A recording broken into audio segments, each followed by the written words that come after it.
You're not going to be a dictator, are you? I said, no, no, no, other than day one. Donald Trump has successfully moved the Overton window in a way that is as dangerous for the future of democracy in this country as anything else. This is what Vout and Project 2025 wanted. He's daring Tom Homan to come and arrest him. Should he do it? I would do it if I were Tom. I think it's great. They control the Congress, they control the White House, and they control the courts. And so, of course, they're massively overreaching. And yes, they are getting away with it right now. This is clearly a man who cannot tolerate criticism of him or what he does, which is exactly what authoritarianism is all about. The New York Times is just as fake as CNN and MSDNC. They really are the enemy of the people. What he is saying, rather bluntly, if you stand up to Donald Trump, he will punish you.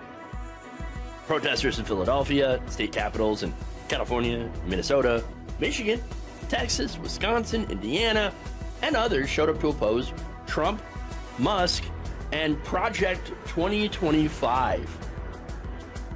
US and President Trump has overseen America's largest military parade in decades as nationwide protests take place against his leadership. Demonstrations are happening right across the United States today to oppose the Trump administration. Two visions of America. On a day the country's deepening divide was there for all the world to see.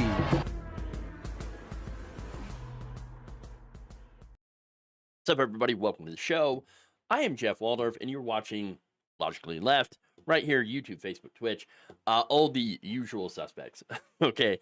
Look, I was gonna say I got a great show, but really what we're talking about here is not good. We're not talking about good things. We're talking about very bad things, and pretty disastrous things. I mean, you know, we pretty much have the front row seat to the destruction of our country and our way of life. So, you know, there we go. And look, it's not hyperbole, okay? This administration is going after comedians now, okay? Threatening networks if they do not fire comedians that poke fun at the president. And so, yes, we're talking about Jimmy Kimmel getting his show pulled off the air for saying the truth. Then we have Trump declaring Antifa a terrorist organization, which is pretty dumb because it's not a real organization. Okay, not a real hierarchy.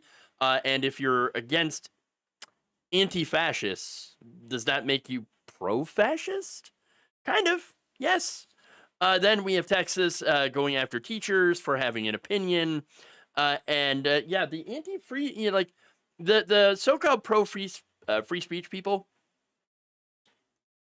are very anti-free speech, actually, seem to be. At least a lot of them. Not a lot of principles going on here. And so we've got that. And finally, TikTok is about to be handed over to Trump allies, billionaires. So we've got more billionaire control of the media here. And it's just not good. Not good. Oh, am I on the wrong side of the of history? And history will prove it. The people who burn books and who censor people and who do censorship are never on the right side of history. Okay. But if you actually read a history book, you might understand that, but that would involve reading. And that might not be your strong suit, apparently. At least when it comes to reading factual information. So, but good luck. Good luck with that. Perhaps if you hang around long enough, some facts might seep into that brain of yours, and you might accidentally get a little smarter. I know, it get crazy, right? Oh my God. Learning by osmosis. Gotta learn by osmosis sometimes. But anyway. Stupid. Okay, there we go. Let's move on. Let's go into the first story here. Let's talk about Jimmy Kimmel. Oh boy. We got some cancel culture going on the right wing. Wednesday night, ABC News. Sorry, let me start that again. ABC News.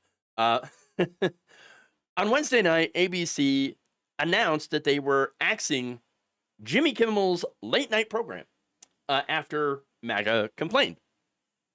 Conservative commentator Benny Johnson started out by accusing the host of victim blaming and pushing lies in his monologue Monday night. He said, "This is sick." Kimmel is stating that MAGA killed Charlie Kirk and is victim blaming the assassination on Charlie's movement, which is not correct. You're not going to be shocked that a man, Benny Johnson, that was paid lots and lots of money by Tenet Media, Russian state media, by the way, he's received money from Russians, and that is absolutely a fact that has been proven. In fact, he's like, well, I didn't know they were the Russians. They just gave me money. Okay, sure. But anyway, he's wrong about that. He's wrong about Kimmel's statements. He's wrong about pretty much everything else. Okay. So I want to give you the quote here of what Jimmy Kimmel actually said during his monologue. Now, I cannot show the video because of copyright concerns, but that's okay. I'll just read his comment. He said, and you can look this up as well. You can see the video. You can see all the context. You can see the monologue. It is up on social media. He said, quote, "We hit some new lows over the weekend with the MAGA gang desperately trying to characterize this kid who murdered Charlie Kirk as anything other than one of them and doing everything they can to score political points from it. In between the finger pointing, there was grieving on Friday." He then showed video of President Donald Trump when he was asked about it by how he was holding up, because this is somebody, Charlie Kirk, who was a friend of the president. Okay, who was an ally of the president, obviously, and so somebody that you would think that he would care about. Okay, now when he was asked how he was holding up, Trump was like, "I'm doing very good." What do you mean? Somebody that you cared about was senselessly murdered. What do you mean you're doing good? That's not a good thing. Now, Jimmy Kimmel talked about that video, and he said, look, Trump's at the fourth stage of grief. Construction. Okay. This is not how an adult grieves the murder of someone he called a friend. This is how a 4-year-old mourns a goldfish. He ain't wrong. He ain't wrong. So right now, that statement doesn't condone Charlie Kirk's murder. It doesn't praise the killer. It didn't even say anything particularly bad about Charlie Kirk himself. What that monologue did is simply point out that there are plenty of people on the MAGA side that are trying to profit off of his death or use it to do, to push political talking points that are against the left in general. Okay. And by the way, Kimmel said it on Monday, right? So he did this monologue on Monday, and there's a lot of information that had come out and said, well, he's one of them, meaning he's kind of a right winger. I don't think that this shooter particularly was MAGA, right? I actually think that the shooter was further to the right. I believe he is one of the Groypers. I don't know for sure. And understand that connection has been, it hasn't been debunked, but it hasn't been confirmed either. Okay. And the reason that I say that it may have been one of these Groypers is that they had a problem with Charlie Kirk. There were the Groyper Wars. Okay. And they had a problem with Charlie Kirk because they believed that he was too moderate. Okay, so here's the thing. What Kimmel said was effectively true. There are people that are using Charlie Kirk's murder, a tragic situation, to score political points, to come after their political opponents. And we see that. Nancy Mace, for example, before we even knew any of the information about who the shooter was, and that, yes, he was from a pro-Trump family in Utah, very pro-gun, but also immersed in online meme and gamer culture, okay? Nancy Mace had come out and said the left owns this. People like Benny Johnson had spread claims before there was even a suspect in custody that this was a leftist transgender shooter, okay? And now they've come to, okay, so he was a white guy, but he had a transgender lover. and was somehow radicalized by a semester at college. One semester. Okay. Now, I love how the right tends to think that colleges are some sort of communism factory.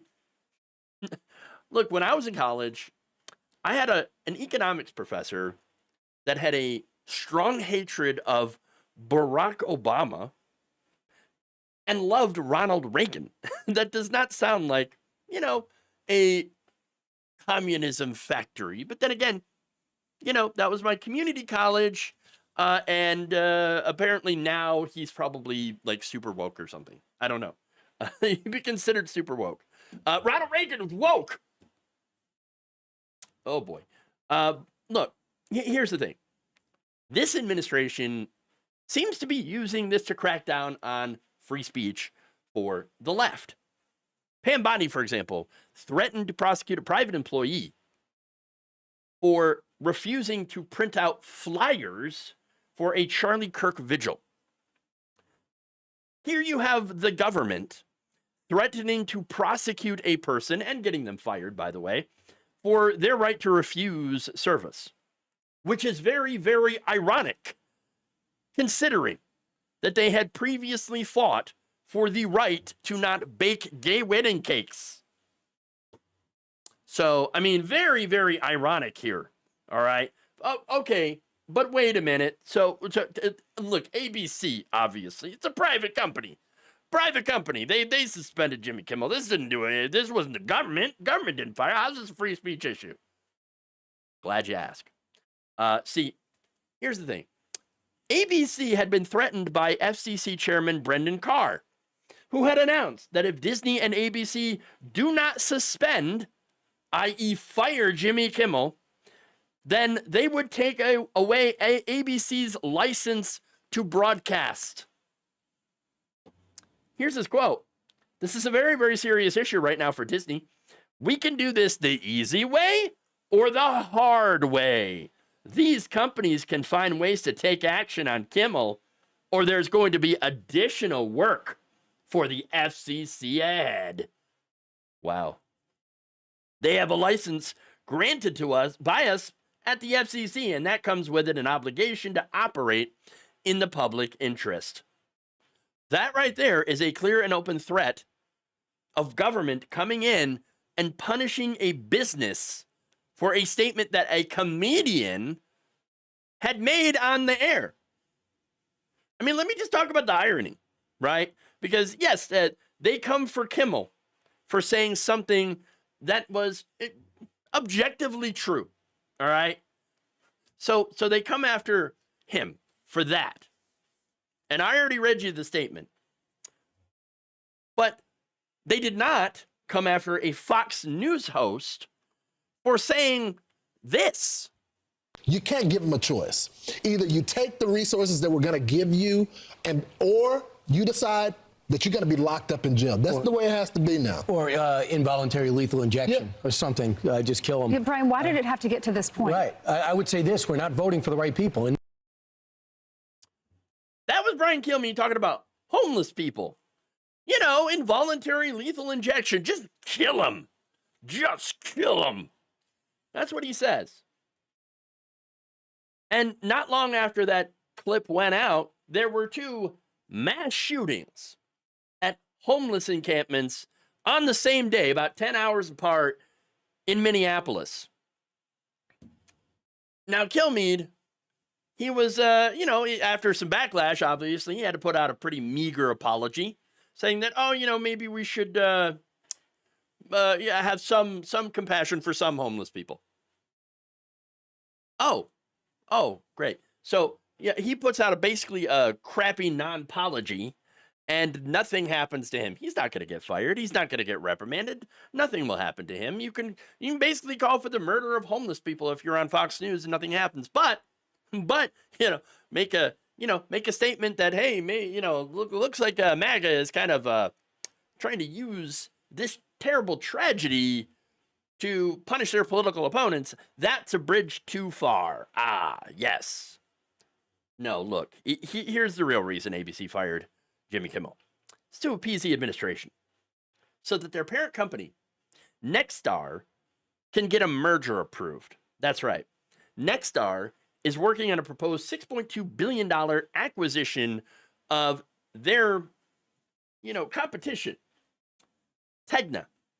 That would add about 64 more stations to Nexstar's lineup of 200 stations across the country.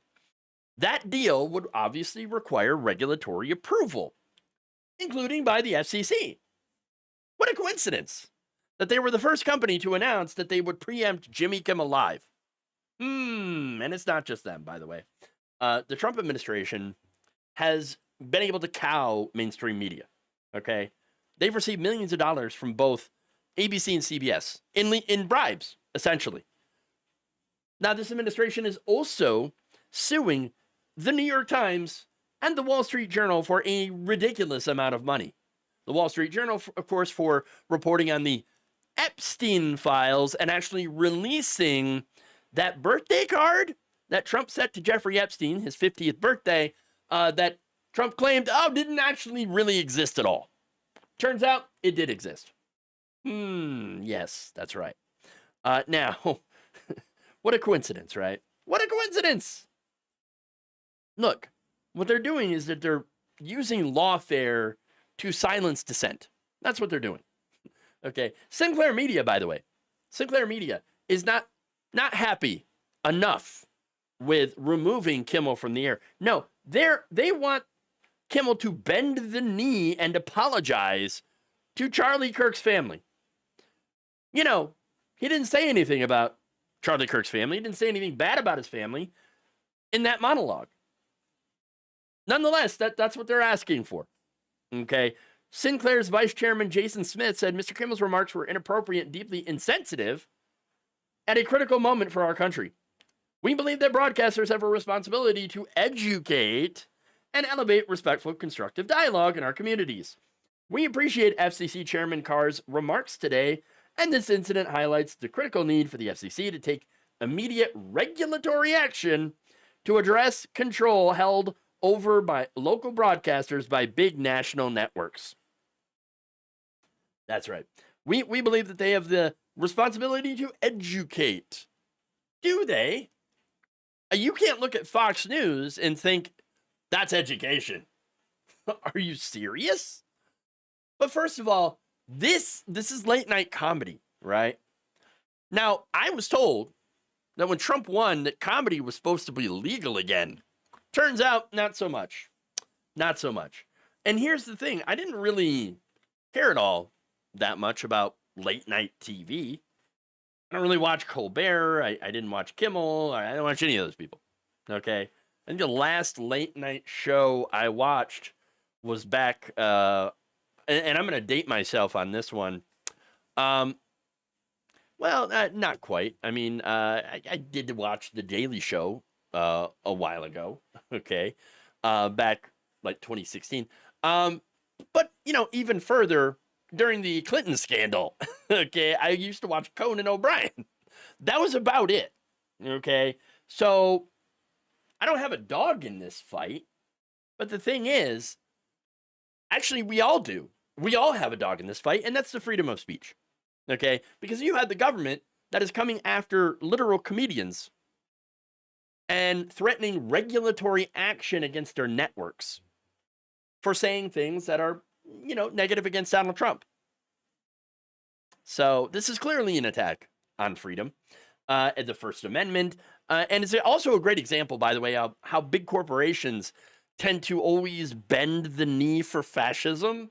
And why is that?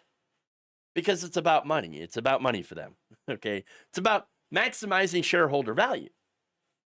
And it's easier for these companies to just simply roll over and appease the far right, who now control all the levers of power. So that's what usually always happens when you have these companies and you have a fascist takeover. It's always these giant companies, these media companies, corporations that will always bend over and will, do the bidding of the party in power. All in order to keep that money coming in, to keep that flowing. Okay. There we go. Moving on here. Let's go to Antifa. Oh boy.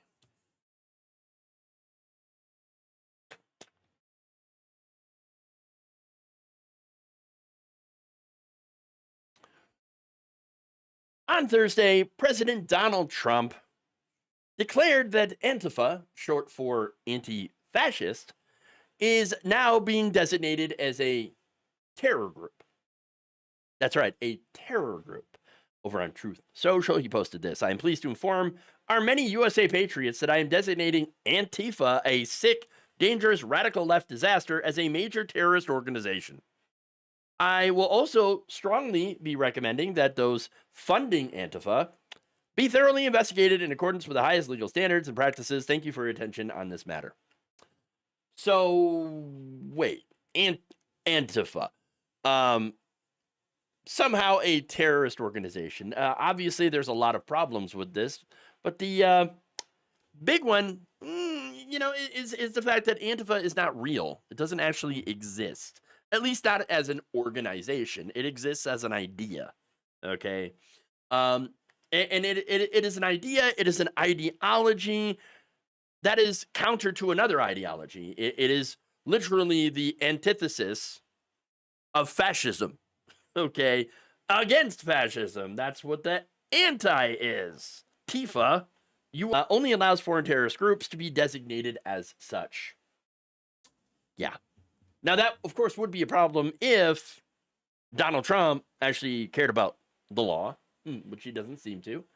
Hoffman, who is also a senior fellow for counterterrorism and homeland security at the Council of Foreign Relations, said the Trump administration would have to change the law, federal law specifically, through an act of Congress in order to classify Antifa as a terror organization. Now, if they manage to do that, that could lead to some pretty significant and dangerous consequences. According to Malcolm Nance, a former U.S. Navy counterterrorism intelligence operator, this move to designate Antifa as a terrorist organization could set the stage to, quote, designate any American as a terrorist. Well, I think that's kind of the point. I think that's kind of the whole idea behind all this. I mean, the administration would love nothing more than the power to be able to designate anyone that they do not like as a terrorist. So, I mean, better watch out, Jimmy Kimmel. Okay? Because suddenly they're going to be like, this comedian, what a terrorist. I mean, it's not like they haven't tried to do that already. I mean, lately, many people on the right, in the wake of the Charlie Kirk shooting, have labeled, Stephen Miller specifically, has labeled the Democratic Party a domestic terrorist organization. The Democratic Party. Seriously. But that's what they're trying to do. This idea is directly from Stephen Miller. Okay? And now, speaking of the right wing, by the way, the head of the poorly named Freedom Caucus, because they don't really care about freedom, Chairman Andy Harris claimed that this designation would, quote, protect communities and enable law enforcement to investigate those who fund them and stop the lawlessness once and for all. Well, in order to stop the lawlessness, you'd actually have to stop this administration from doing a lot of what they're doing right now, because there's a lot of lawlessness there. But again, you really can't, find any funding for Antifa because there is no funding for Antifa. Okay? So that investigation will be over pretty darn quickly. All right? Now, that said, Florida Senator Rick Scott posted this. Antifa is like a group of arsonists masquerading as firefighters. Thank you, President Trump, for designating Antifa as a major terrorist organization, which, again, they actually can't, because it would require changes in Congress, as I already mentioned. All right. Look, here's the thing. Considering how Antifa is not an actual organization, but it is an ideology that is in response to, again, another ideology, I'm not exactly sure how any of this would protect communities. Look, the reality is most of the political violence, the majority of it, does come from the far right. And I'm talking about anti-government groups, anti-abortion groups, etc. All right? About 75% from 2013 to 2022. So, I mean, you know, that's where the violence is coming from. Mostly from the right. Mostly from the far right. And again, well, I'm not talking about your average conservative that's like, I don't know, man, I just don't like regulations or taxes. That's not who is doing the violence. Who is doing the violence are these, for example, the sovereign citizens groups, okay, who don't believe the laws of the U.S. should apply to them because they're special or something. And of course, you have people who are super anti-abortion, you people that, you know, QAnon, Proud Boys, all those groups, you know, people that are in those groups that have either threatened violence, nearly done violence, like the guy that tried to break into a pizza place to try to rescue the children, but there was no children, there was no basement, and people nearly were shot, okay, when this person tried to get into that pizza place. Okay, so that's the violence. That's right-wing violence right there. Okay? And so, look, here's the thing. Those movements, even those movements, right, that have done violence, sovereign citizens, for example, are not labeled as domestic terrorism. You know why? It's because there is no federal law that actually concerns domestic terrorism. There is a statutory definition for it in Title 18 of the U.S. Code, but there is no federal criminal provision that expressly prohibits what they call domestic terrorism. This is according to a Congressional Research Service report from December of 2023 titled Understanding and Conceptualizing Domestic Terrorism Issues for Congress. So there you go. It also adds that while domestic terrorism is defined in federal statute, the term domestic terrorist is not used to officially label any group as it is with foreign terrorist organizations. It's according to their own guidance. All right. For a group to be listed in the U.S. State Department's foreign terrorist organizations list, which includes ISIS and Al-Qaeda, it has to be obviously a foreign organization. This is according to the latest guidelines that were issued just this month. So, I don't know, man. Seems like they can't really, Trump can't really do that. Okay, he can't really label whoever he wants as a domestic terrorist. Okay, but it doesn't mean that he's not going to try. I mean, I wonder, though, if they're going to try to, in order to justify this, look overseas. Like China, for example, or something. Maybe they're going to try to claim that, oh, you see, Antifa is actually being funded by Chinese nationals or something. I don't know. I don't really think it's outside the bounds of reason for this administration to lie and make things up. Now, Hoffman noted that Antifa, in any event, is not an organization, has no identifiable leadership or command and control structure or finances. In other words, the terrorist organizational attributes that designation is designed to undermine and dismantle. In sum, there is no legal way, at least for now, that Antifa can actually be designated a terrorist organization, except rhetorically. And that's it. Nance also posted this on Twitter/X, quote, "You cannot designate an idea as a terrorist group. There is no organization called Antifa. There is no leadership or funding path. There is no membership. Also, there is no law in America to charge terrorism." There you go. Now, what he is doing, Nance added, is setting the stage to designate any American as a terrorist. That is fascism. Yeah, it's true. It's true. Now, here's the thing, though. Should we be taking this seriously?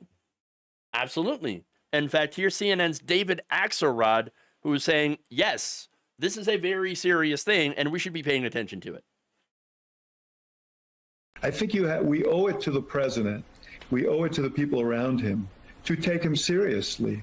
He's been saying not just since the Kirk assassination, but before it, that he was going to go after, say, George Soros, because he said he was funding agitators. And this thing tonight, this post, should not be dismissed, because what it means is he will define, just as they will define the public interest, they will define what is Antifa, and they will go after everyone and everything that they put under that umbrella, even though it isn't an organization. It is in many ways mythology, but it gives them a pretext to go after their political enemies.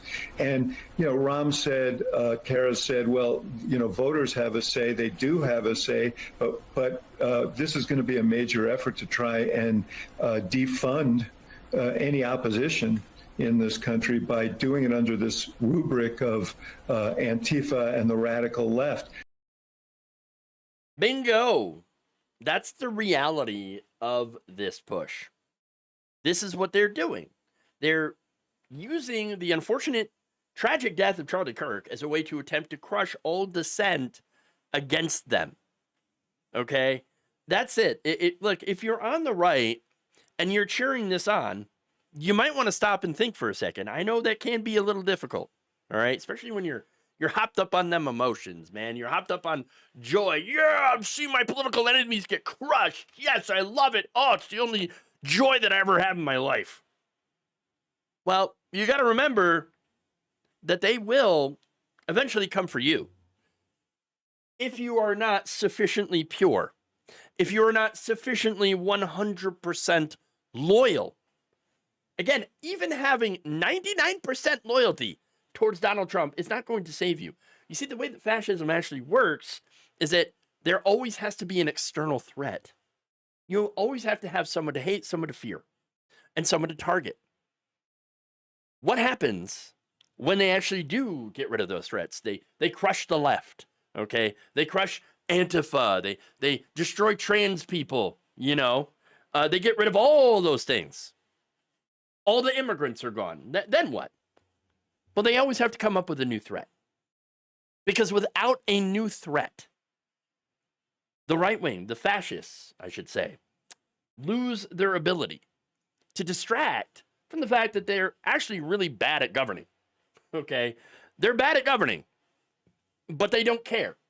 They don't care because all it is just them trying to stay in power. So there you go.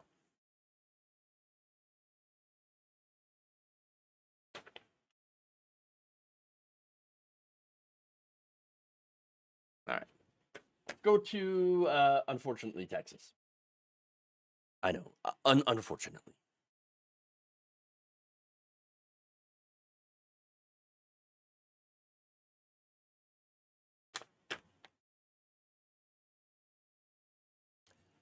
The state of Texas is ramping up their long-standing war on educators and education.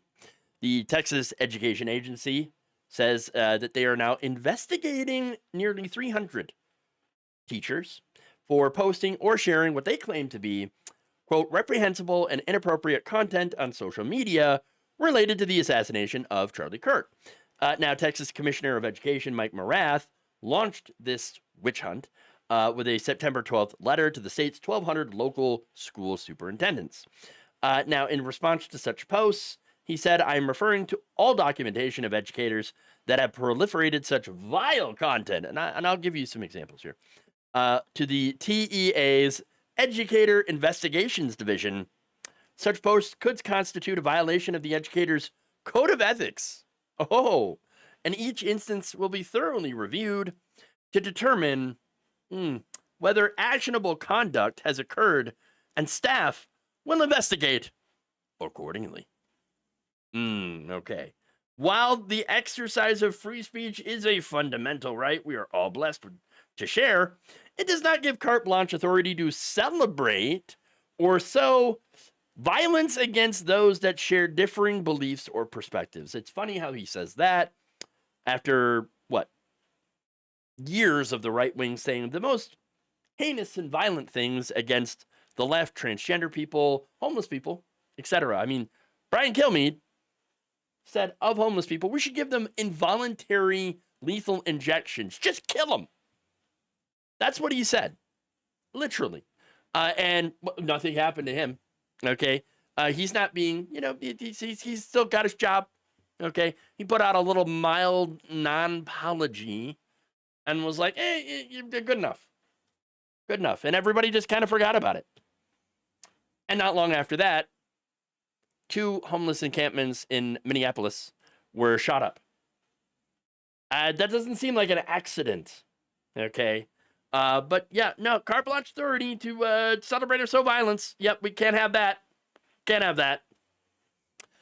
Also ironic is this is how he declared the start of Celebrate Freedom Week.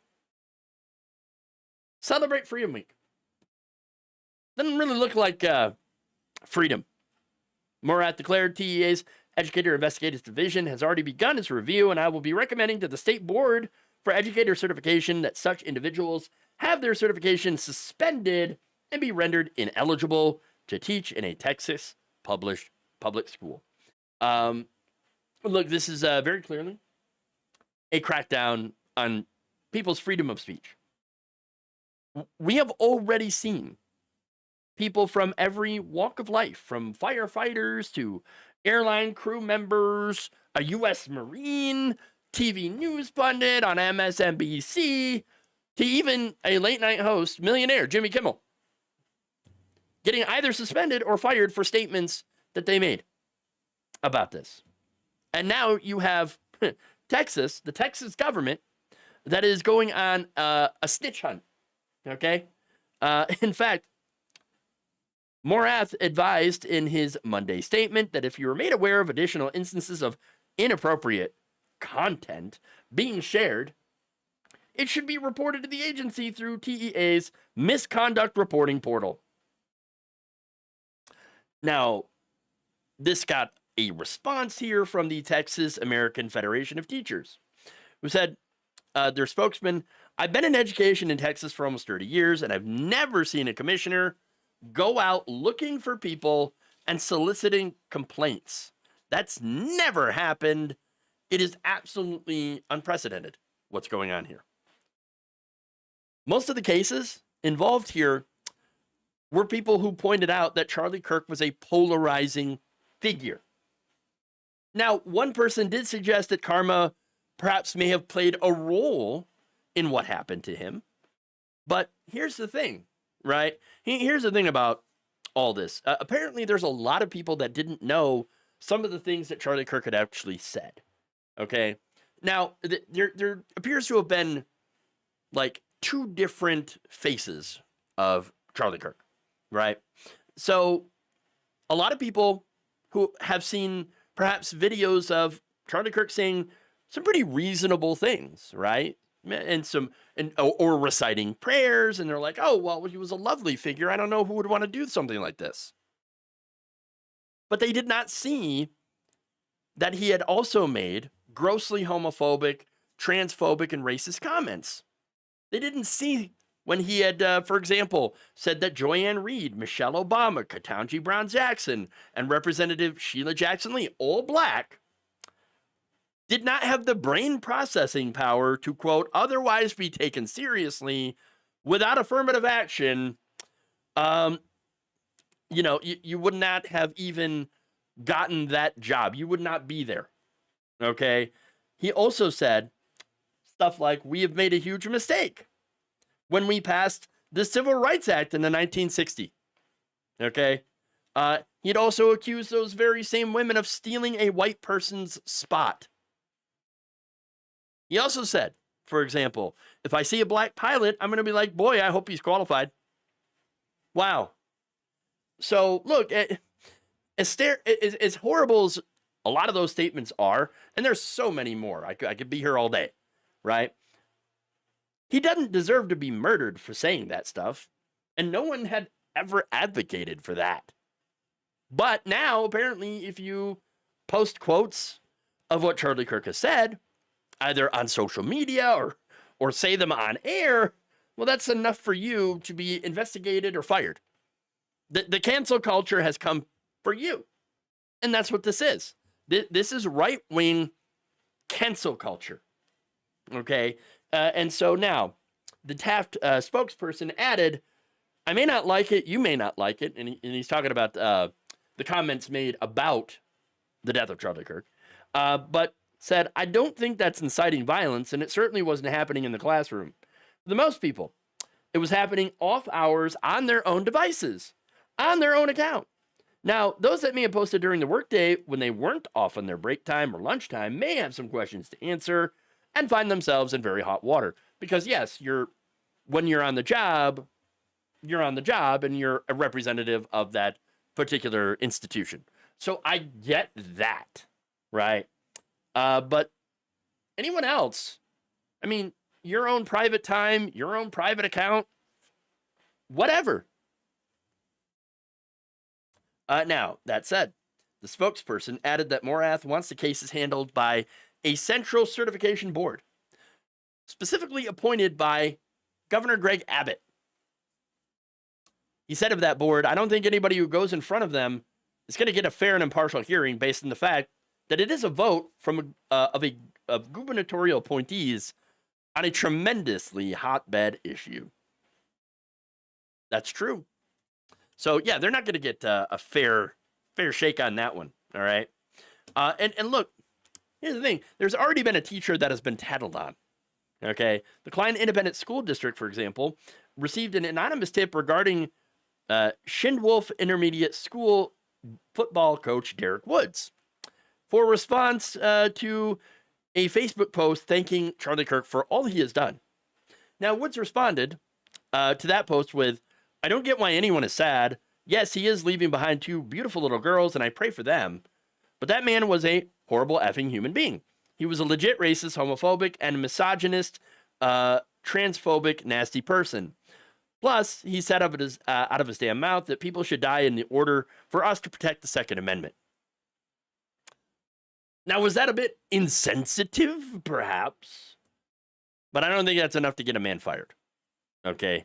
But what's ironic here is that just last year, 4 Klein ISD teachers were arrested for alleged felonies, including child molestation, sex trafficking, and possession of pornography.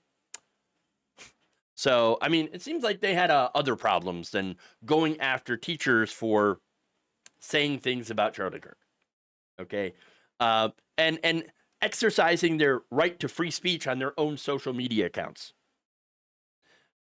And yet, here we have the state going on a witch hunt. That's it. Look, if this is what the right meant by we're in favor of free speech and ending cancel culture, well, then it really does show you that a lot of them never really cared about free speech at all. They just wanted their chance to do cancel culture on someone else.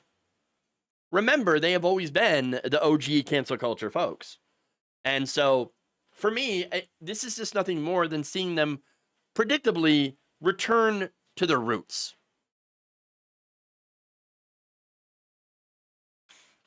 Okay.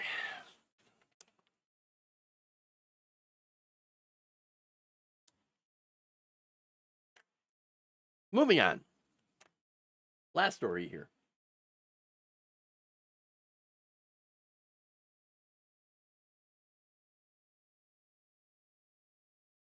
And here we go.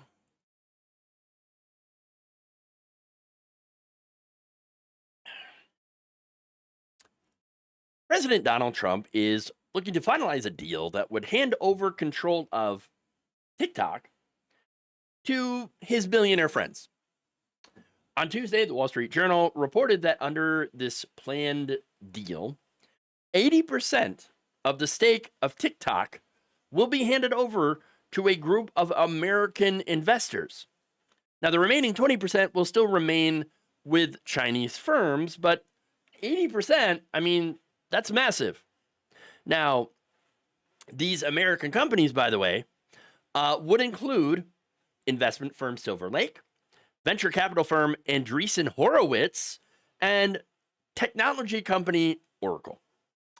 Now, you might be familiar with Andreessen Horowitz because billionaires Mark Andreessen and Ben Horowitz happen to be gigantic Trump supporters. They each donated $2.5 million to Trump's super PAC during the 2024 election. Andreessen, who said at the end of 2024 that he was spending roughly half his time at Mar-a-Lago, was tapped as an economic advisor to Donald Trump earlier this year, where he had helped recruit staffers to Elon Musk's Department of Government Efficiency. Doge then, along with Andreessen's help, led the charge to kill the Consumer Financial Protection Bureau. Because, that bureau happened to be investigating him and investigating Elon Musk and actually, delivering savings and recouping losses for the American people after these corporations robbed them. So we don't have that anymore. It's virtually dead. It's been defunded. It takes an act of Congress to get rid of it. But once again, if you take all the money away, you defund it, well, it pretty much can't do its job. And the head of the Consumer Financial Protection Bureau has no interest in doing their job. So there you go. Now, Oracle was founded by Larry Ellison, one of Donald Trump's earliest backers in Silicon Valley. He reportedly advised the president during his efforts to overturn the 2020 election over the next 5 years. Okay, Ellison had accumulated enough wealth to briefly overtake Elon Musk as the world's richest person and has used that vast fortune to exercise and consolidate control over the media. And for his efforts, he will be granted a pretty large stake in TikTok. And not just in TikTok, by the way.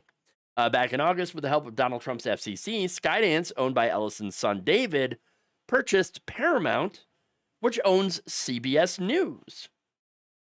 And after that takeover, the younger Ellison changed things at the network, hiring founder of the Free Press, Barry Weiss, and appointing her to a senior editorial role in that company. Okay, and now their focus is on anti-woke. Okay, to show you where that's going. Now, Ellison is also working on a $70 billion deal to acquire Warner Brothers, which would give him control over CNN as well. What they're doing is very, very clear. They are taking over legacy media and turning it all right-wing. That's what they're doing. Look, Elon Musk took over X, made it all right-wing. It's a cesspool now, okay? And now you have other networks, Sinclair Media, massively right-wing, controlled by the Republicans, controlled by the right. That's what they're doing to all the media. And Matthew Gertz of Media Matters warned that one Trump-aligned billionaire family could end up controlling CBS News, CNN, and TikTok. Joining with, of course, X, controlled by Elon Musk, Meta, controlled by Mark Zuckerberg. Yeah, so here we go. Not good. And look, both the Washington Post and the LA Times are shifting their coverage to be more pro-Trump. They don't want to get sued, like the New York Times and the Wall Street Journal. Wall Street Journal, by the way, not a left-wing publication, but they got themselves into trouble, okay, by, actually publishing a story about Jeffrey Epstein and Donald Trump. And so that's why they're in trouble. By the way, they produced that birthday card that Trump claimed was not real. And now those same people are saying, well, okay, yes, that's a real card, but it's not a legitimate card because, we think that it's fake. Look at the signature. It doesn't match, except that it absolutely does match. And so, yeah, there's that. But anyway, what this is an unprecedented takeover of the media by the right wing. And there is a purpose here. It is to control information that people consume. And it has been in the works for a very, very long time. Now, I am going to piss off some of you by pointing out that this TikTok deal would not have been possible without the help of President Joe Biden and the Democratic Party. Remember, they voted in 2024 to craft legislation to ban the platform. They voted for it, or they created it, they voted for it, and Joe Biden signed it into law. Okay? And they claimed that they had to do so. They had to do so because China was using the app to spy in on Americans and using the app to feed them propaganda. That, oh my God, we have to do something about that. What's the propaganda that they were talking about? Well, TikTok was one of the few platforms that were showing the reality of Israel's genocide in Gaza. Remember, a lot of Democrats didn't actually care. And I'm talking about Democratic politicians and party officials, okay? Because the Democratic base actually does care a lot about this issue. But the politicians did not. They didn't care about the ethnic cleansing campaign. They didn't care about any of that. And they were very, very angry that young people were getting mad at Biden for sending money and weapons to Israel that were being used against civilians. There was one exchange, by the way, where Secretary of State Antony Blinken and then Senator Mitt Romney of Utah had blamed TikTok specifically as a reason as why the PR has been so awful for Israel. Oh, it's all TikTok's fault. No, it's the actions of the Israeli government in doing a genocide. That's what the bad PR is. Ooh, yes, but see, the problem is that they're showing it. Yes, that's the real issue here. You're showing the horrible things that we're funding. Can't have that. We got to get rid of TikTok. Well, they just shot themselves in the foot, as well as the rest of the country. And so now, by the way, now they admitted, back then they admitted that protecting Israel was a primary motivation, their primary motivation behind the ban, to protect a foreign country that is conducting a genocide. And as a result of the Democrats' action back then, TikTok will be owned by pro-Trump billionaires that is going to censor a lot of things, including negative opinions about Israel. So I guess they're going to get what they want as well. Okay? But again, now you're going to have pretty much any left-leaning opinion or any negative opinion about the current regime that's going to get censored, buried in the algorithm. Look, how do I know this? Ellison happens to be a staunch supporter of Israel. He's donated at least $26 million to the IDF via a nonprofit called Friends of the IDF. Oh, great. And he also once offered a seat on Oracle's board of directors to corrupt Prime Minister Benjamin Netanyahu. So there you are. And that's not all, by the way. Ellison, according to reports from independent journalist Jack Polson, had even coordinated with Israel to spy in on American citizens. That's right.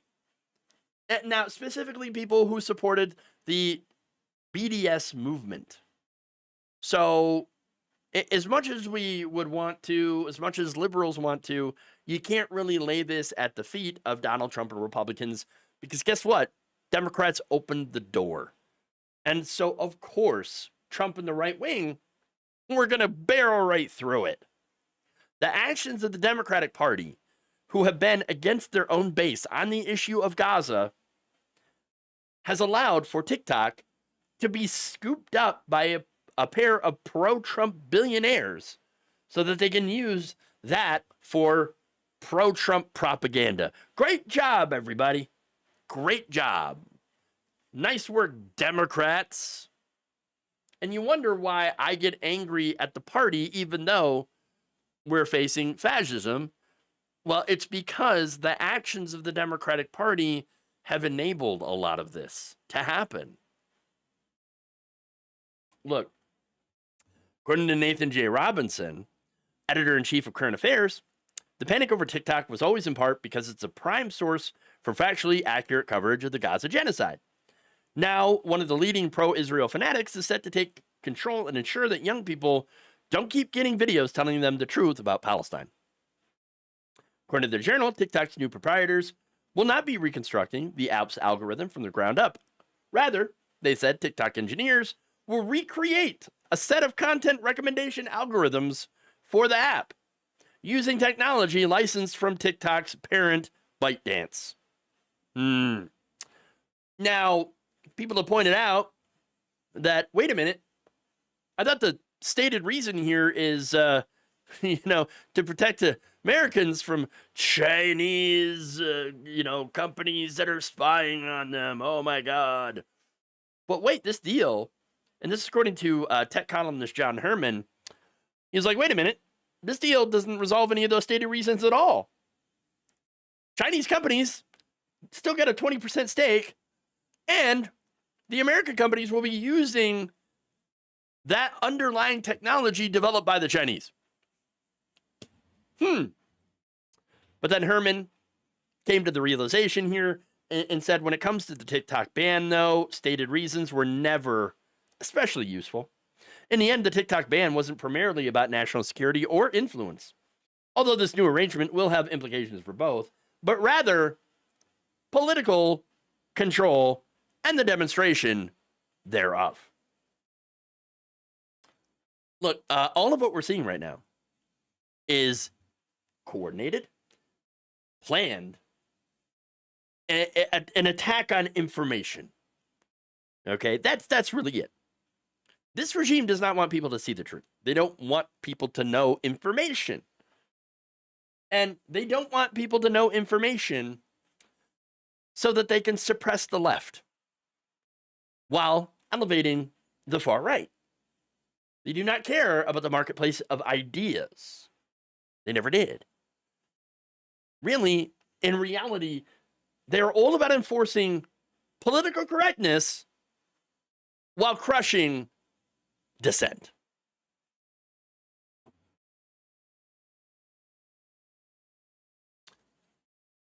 It's an unfortunate reality, but it is the one that we live in. Okay. All right. VMan29397 with the super chat here says, I guess Brian Kilmeade doesn't realize the dead Kennedys are satire when they wrote the track Kill the Poor. But people are known to misinterpret music. Indeed. Another person asked me about a bill in Michigan. I believe that you were talking about the porn ban. That's right. Likely the porn ban. Because of course. What they're always trying to do. And really that's just an attack on transgender Americans because they want to label their existence online as pornography and then ban it. To ban them from life. Online spaces where they might be able to congregate and feel safe. It is a systematic erasure of a group of people, a small minority that this administration loves to demonize. That's the reality of the situation. Okay. Man. Just a constant stream of bad news here. Not bad just for us. It's bad for everyone. Bad for society. Bad for the United States. Bad for the world. And there you go. Another person did ask me, and I forget who, about if I had heard about, or what my opinion is on some of the Democratic establishment coming around to endorsing Mamdani, including Governor Kathy Hochul. And I think that a little late to the party, okay, but you know what? Good. I'll take it. Because there's no reason for any of these Democratic officials to not back the Democratic candidate. And they do look like hypocrites because they had been screaming blue no matter who, and then refused to support the man who won the primary. And so seems a little ridiculous that it had taken this long for them to do their endorsement of Zoran Mamdani, but I'm glad some of them are starting to come around. Okay. With that, if you haven't already, please like and share the stream. Consider becoming a supporter, patreon.com/Jeff Waldorf, or becoming a channel member by hitting the join button below. There's ways that you can support us on Facebook by becoming a subscriber. Share the video, share the pictures that I put up. Share all the things. Share many things. Sharing is caring. Because can't really trust the algorithms or anything like that to be able to get out, these videos or these truths on their own. As a New Yorker, I'm still voting for her lieutenant governor next primary because he has a universal healthcare on his page. That's fair. That's fair. All right. So thank you, V-Man 29397. Really appreciate the support. Thanks for the super chats. And thank you for watching. Again, please like and share the stream. And check out the videos. If you missed any part of the show, we'll have the videos going up starting at 4 o'clock. So that's Eastern time. All right, everybody. Thank you all. Love you. And remember, change begins with you. Good night.